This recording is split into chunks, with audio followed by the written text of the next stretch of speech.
I'm Dr. Rudi Newman, a historian and author working with Hertfordshire's library service, and in this series we'll be revealing some of the important, obscure and sometimes unusual stories to be found in Hertfordshire's history.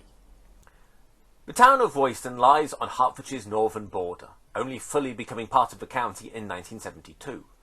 Centuries before, however, it was the scene of a mystery, one that is yet to be satisfactorily explained. In the 18th century, the middle of the town was a notable economic centre, with a regular market. Often extremely busy, in August 1742 a new bench was to be installed, but as the foundations were dug, a buried millstone was discovered. Being in the way, the workmen removed it, only to discover a shaft cut into the chalk. Rumours began to circulate about what may be beneath, so the soil that had partly filled it was excavated, revealing fragments of bone and pottery. Archaeology, as it is known today, did not exist, so these were sadly thrown away, although a description at the time suggests they dated to the 16th century. Reaching the bottom, they found a circular man-made cave, bell-shaped, 8 metres tall and 5 metres wide. What grabbed their attention, though, were the walls, covered in carvings.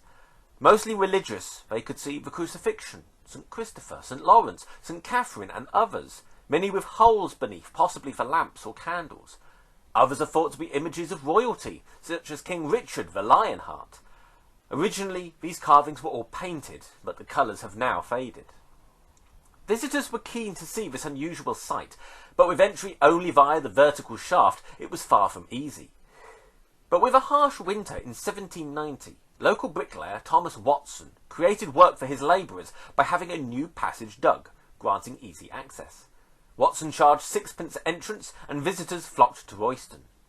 Other than periods in recent times for safety and for conservation, it has been open ever since, although it remains on Historic England's at-risk register. The question, though, is who made it? What was it used for? Many suggestions have been made over the years, from a Roman legion to the work of Freemasons to a hermit's shelter.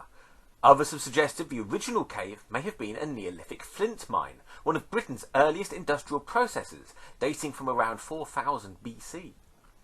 A particularly popular suggestion, inspired by links to similar caves in Israel, is that it was the work of the famous Knights Templar. Founded in 1119, this secretive band of warrior monks is best known for their involvement in the Crusades, but were also important in Christian finance across Europe.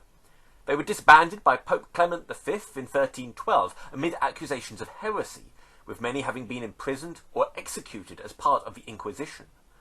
Carvings found in the dungeons of the French Château de Chinon, where leading Templars were held, are considered similar to those at Royston.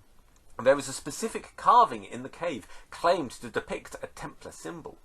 However, this carving was heavily repaired, so its accuracy is questionable, while approximated dating of the carvings to be between the 14th and 17th century makes it potentially too late for a Templar connection. Although there are records of Templar activity in this vicinity, it's thought unlikely they actually had a role in the making of these carvings. Instead, others have suggested the local Augustinian priory, which would have needed a cold store for produce, possibly also using it as a chapel. Ultimately, the simple answer is that no one knows.